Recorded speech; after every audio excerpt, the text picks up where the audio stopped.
Hello.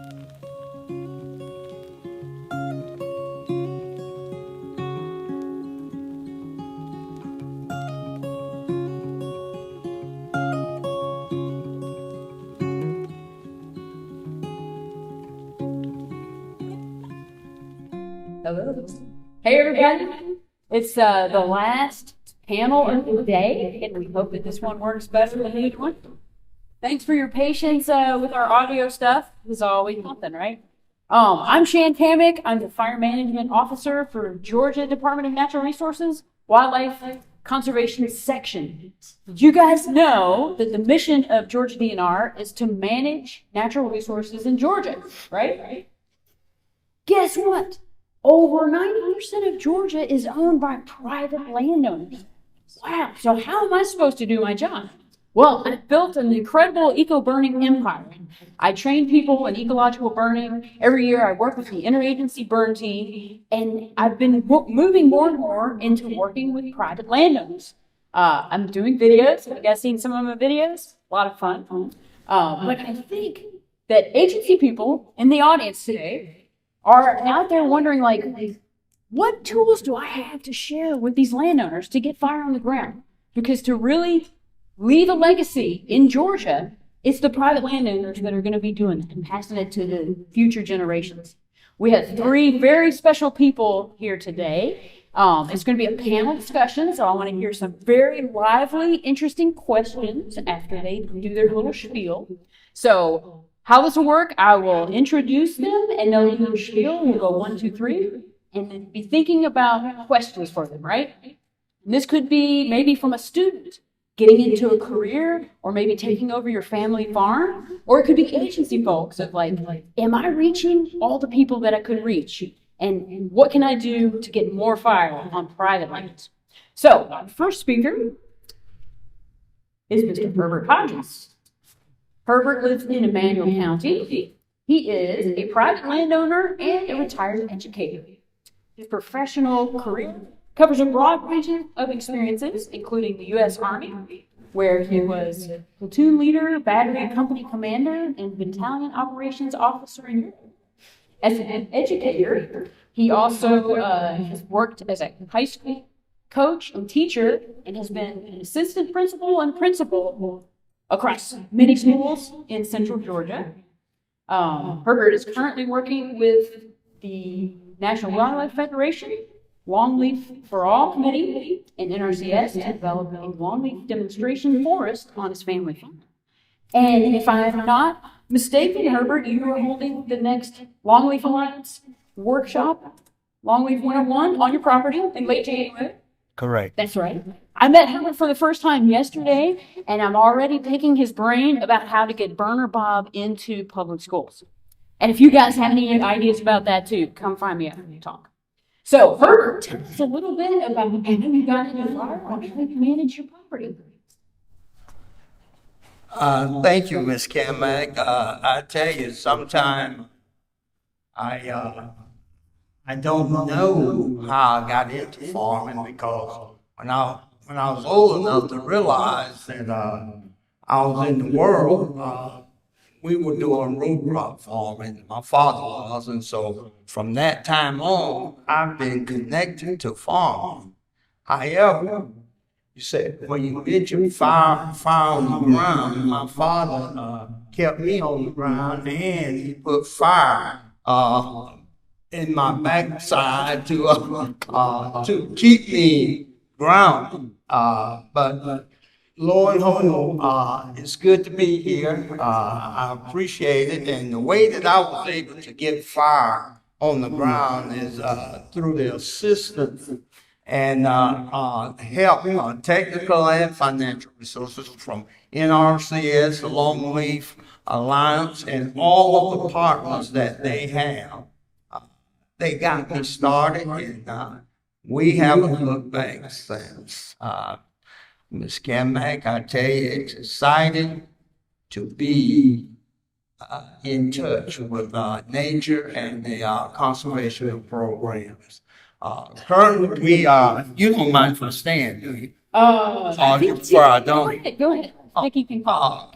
I have to stand just to feel comfortable. But currently, we are operating a 600-acre farm, and we, in the past 10 years, we converted to 100% long leaf, with the exception of about 30 acres of slash combination loblolly. We got into it with the onset of thinking about the pine straw industry. However, as we matured in our thought process, we moved toward wildlife and a combination of pine straw and wildlife production. And that has been one of the major mind-boggling situations down in Emmanuel County and working with my family. I have to say that there are many successes. However, I've had my share of failures. One of the failures that I had is first getting into the forestry business is understanding how the system works. And what I mean there is, one is if you're dealing with heritage land, you have to understand the process of one, getting linked in with FSA. Your farm has to have a tract number, and it has to have a farm number before you can take advantage. Before you can take advantage of all of the resource help that's out there for a private landowner, you have to start with FSA so that they can get you recorded in the governmental system, so that you are eligible to receive financial and technical help to actually get your farm or get your operation right.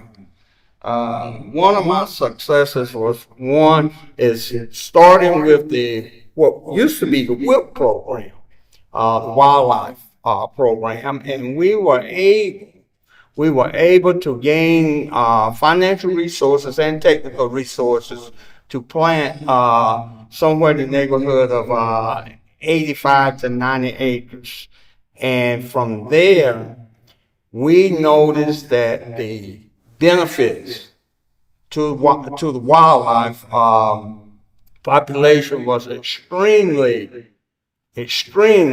well organized, and it increased the numbers. The gopher turtles is one of our main wildlife animals, and we've seen that population increase maybe 100-fold.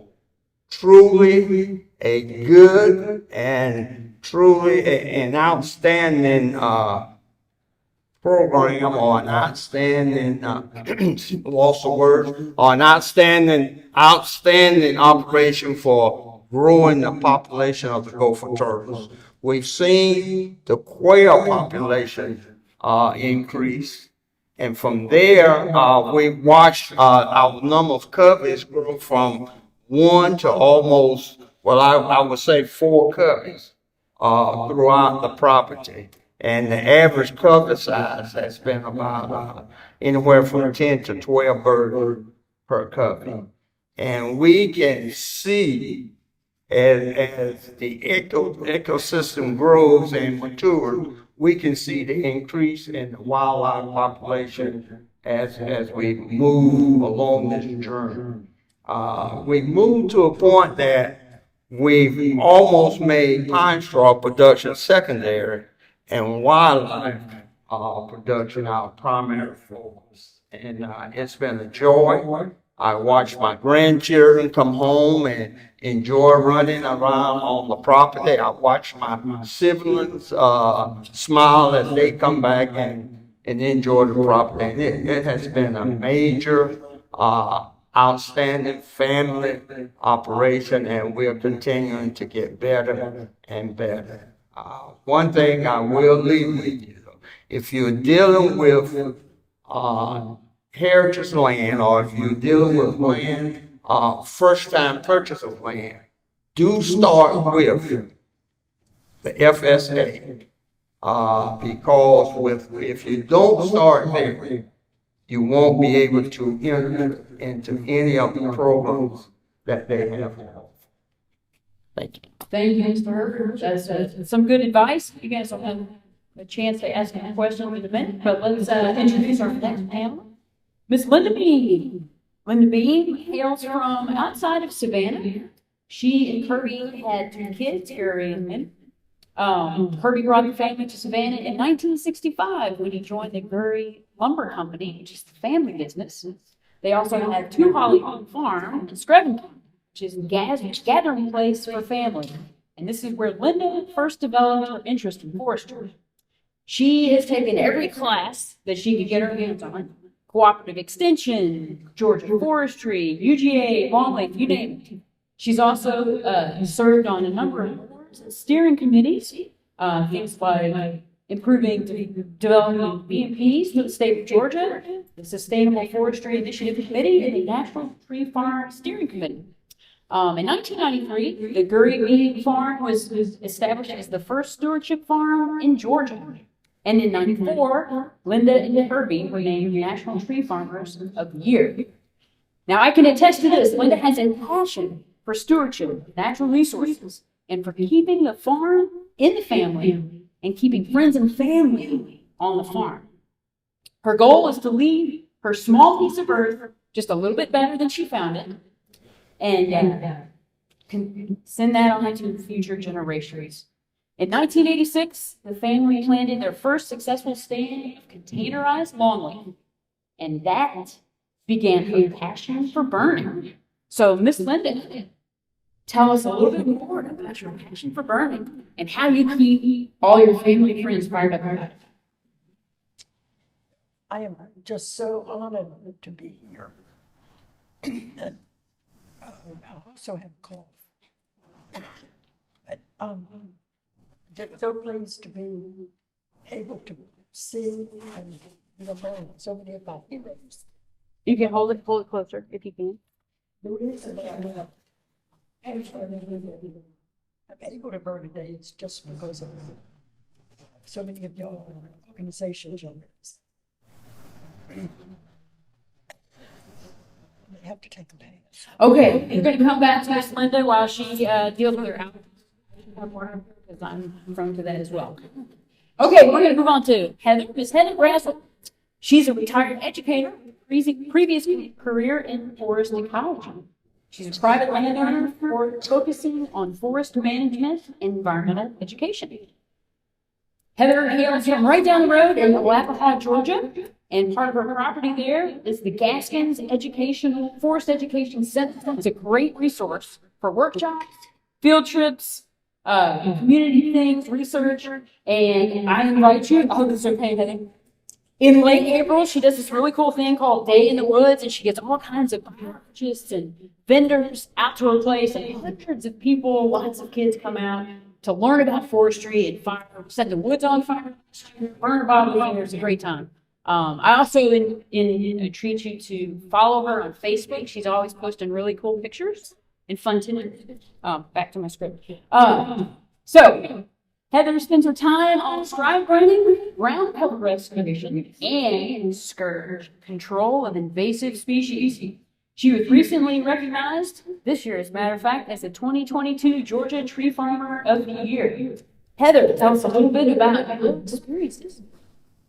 Thank you, Shan. When Shan asked us to do this panel talking about landowner perspective, I thought, well, what on earth can I say? Because you're all with landowners, education, planning, or implementation of fire. What else can I add? And the more I thought about it, I thought this is a wonderful opportunity to rethink who our target audience are, who are the 90% of Georgia who are owning the lands and doing the burning, and rethinking who they are, how do they get there, what are their needs. So I'm going to address some of those things.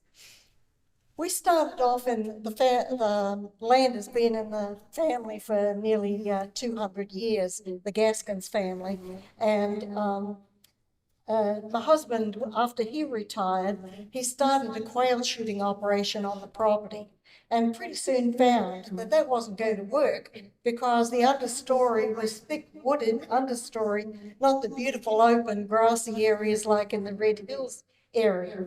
And so I realized very early on that you need to pay attention to the understory and you need to do something different. But when I started to take over management of the property, I realized that I needed to burn. I went to a lot of conferences, symposiums, field days, all of the educational programs that you guys offer. And thank you very much for doing so, because I learned a huge amount from it.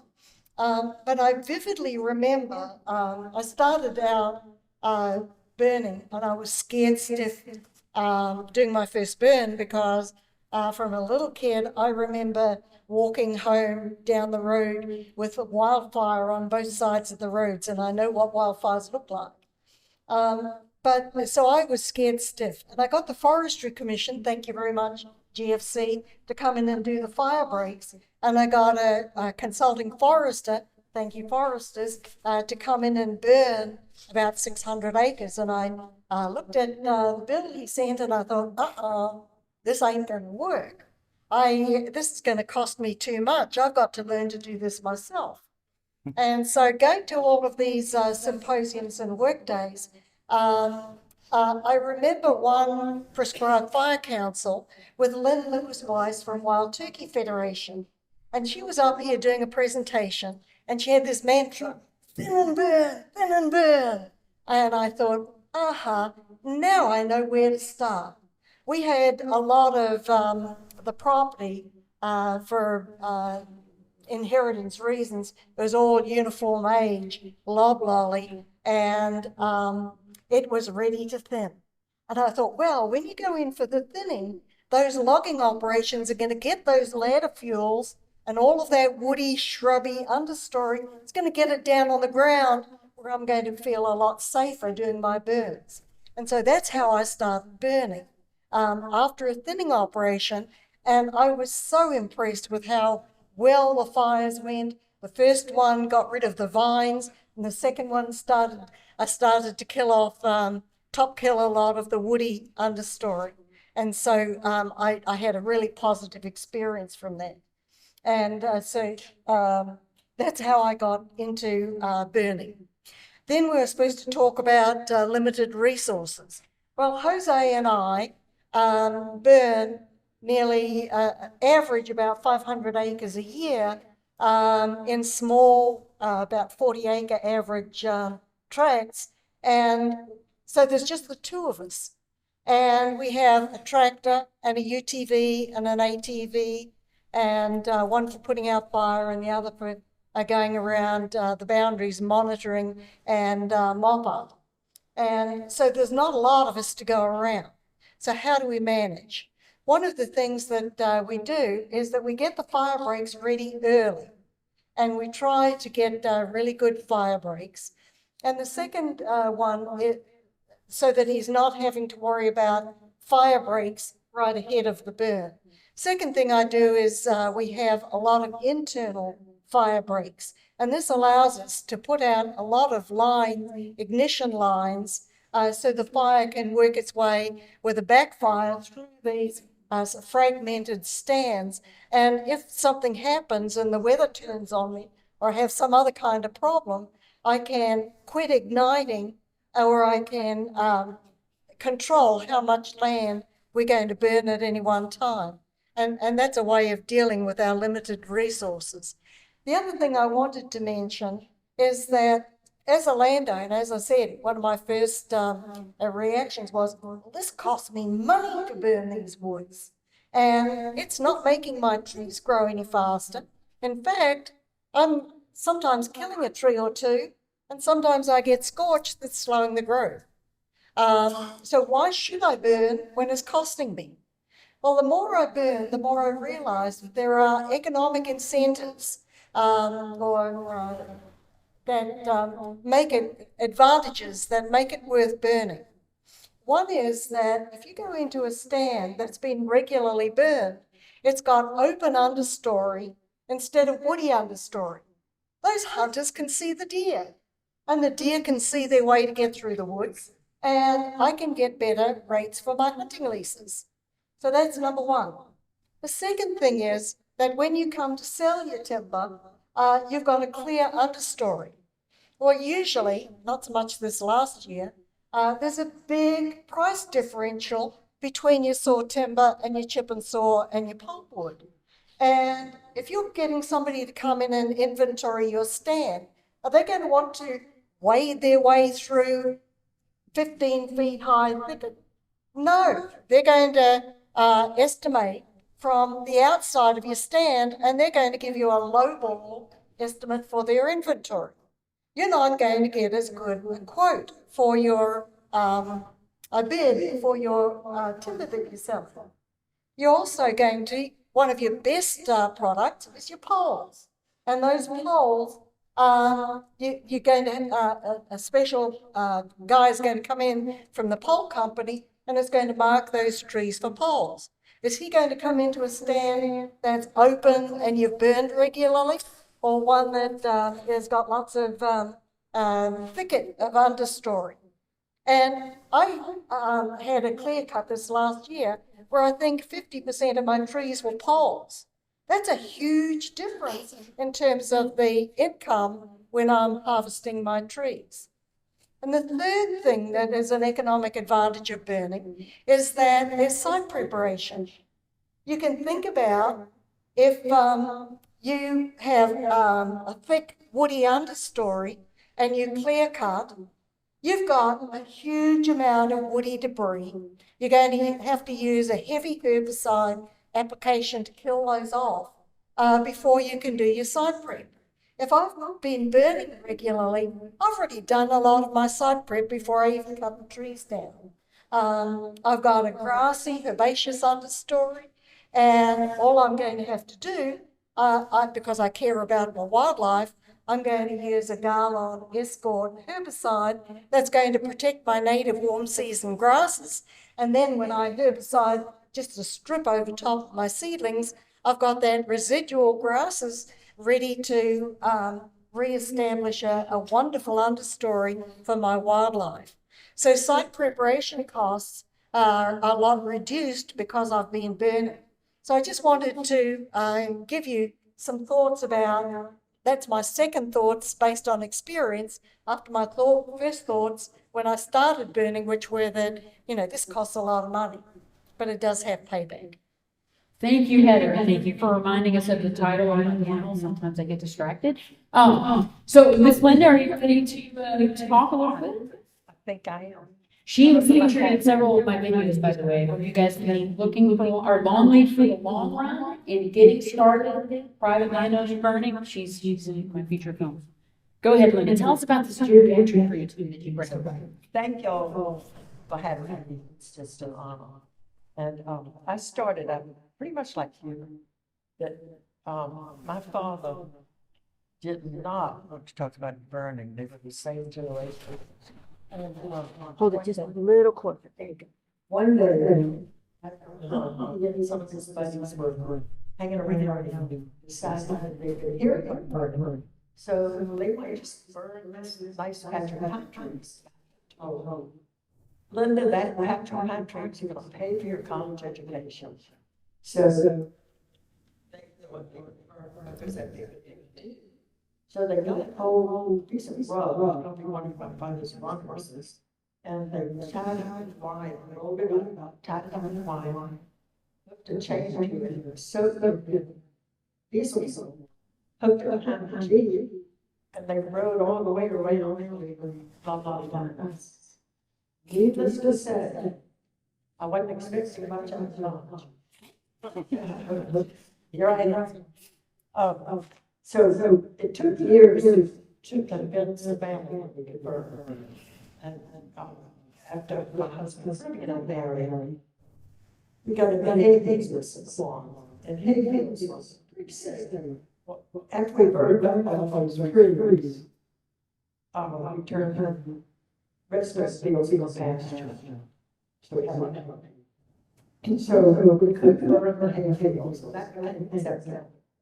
And we do it pretty much like very, very well. Anyway, it says, then in 85, 86, we planted our first person. And like I thought, I would try to learn our could. And a learner burned over is absolutely the good thing to do. So as those things times grew, we started burning. And we've been burning now for 35 years. And I've had problems. And we had some great growers. The is the problems and whatever the obstacles is like that. It costs a lot to have that. We rely on mission. After we do a flip fire, we come in here and make fire breaks that we get to turn the roads all the way down the cut. My cut have not gone more than 50 years. 40 years is all I can get my mind and emotions in there. And then we get to turn those fires on the roads. So it's easy to go all around. We're currently having a burn. We could do it with one of the persons. We have more. I guess it's all of the great and one Christmas, one of our neighbors got almost full everything over Christmas. And I was just as happy. I got a drink torch. I still have. We could do the burgers with just 3 weeks. And then Herbie died 18 years ago. And I didn't have that hard oil labor to try to find for a while. And then I knew we had to do it. And gosh, it was so much fun and so excited to set this up. So there were people said, oh, gosh, it seems like an interesting thing. I want to go and watch when you're burger. So sort of made a mental note of that. We still really call it a business John and help us surround and be there on side. I'm brave enough just to go ahead and do it myself. I couldn't do it myself. But all of my friends was wanting to watch. Said, is it really going to see a burger? Do you have nothing to do with it? Some cotton colors and there were some bright orange or something. And, bring yourself some. And then we had to set the instructions too. That's all. So we started burning. Now best you already have transferred into it. And our friends is ready. 2 or 3 other landowners. There's some people that you don't know. Some people expect that, and that's more the ones on they come. So you really want, to be sure you're pretty good. But in the beginning, we were it was a plan of burning.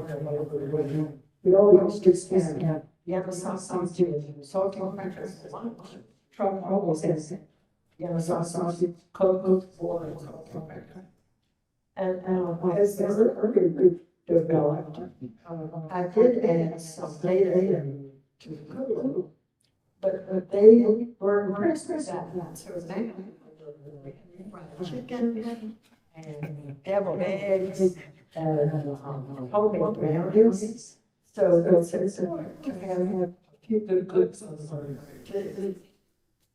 So that was my biggest obstacle. Now, because we prepared it like that, spoil the burgers.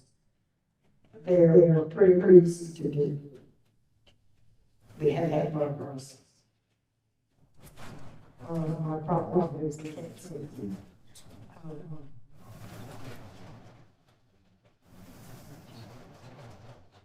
Well, thanks, Linda. I think we'll open it up to questions from the audience. You guys got any questions for these? A lot of experience up here, doing a lot of crafty things. Anyone out there? You know, one question I had, is there something when you first got started that wasn't available, that is available now that you want people to really know about? Something that you really wish when you had first gotten started? I can't. Is there something that wasn't available when you got started that is available? Any other questions? I can't see.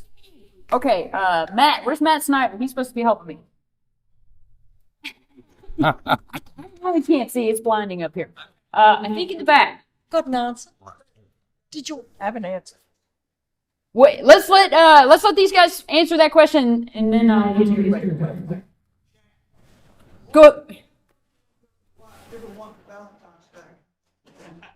I can't hear you. I'm sorry. Oh, drip torch for Valentine's Day present is always. Second that. Thank you. Have been taking those mics? No, if you can just hear them, just relay. Yeah. Okay, so you guys want to answer the question of like what was available or what was not available when you first started burning? What wasn't available when I started burning. One is the skill, the real skill, being knowledgeable.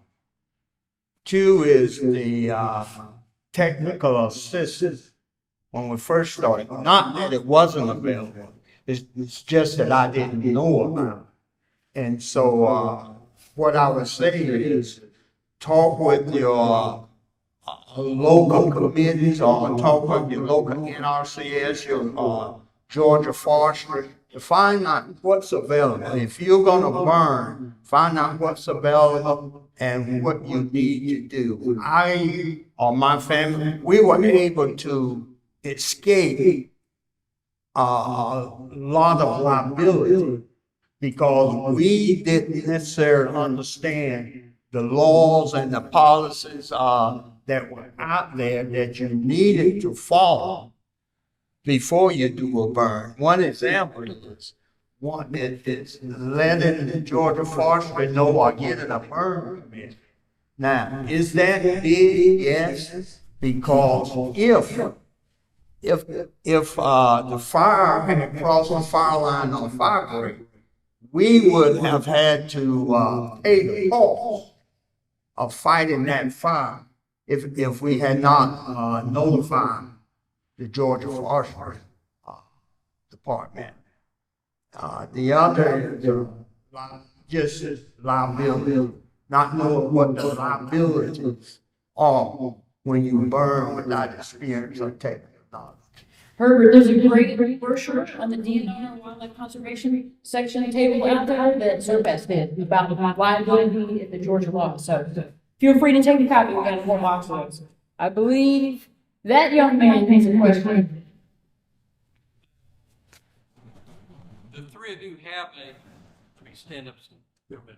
The three of you have a lot of really interesting perspectives on burning that goes on back.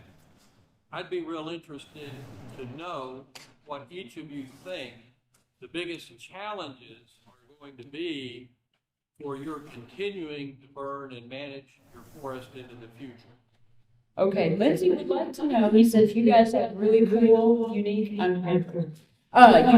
stories. He's curious what you think moving forward are going to be the challenges in continuing to burn. Is that sound on? The challenge to me would be not burning too often, because at the time when I burned and looking at the results, it was so great that I just said maybe I need to do this every year. But I don't think we need to do it every year. Maybe every other year or every 2 years, or set it up on an interval basis that we don't overuse the tool of prescribed burn.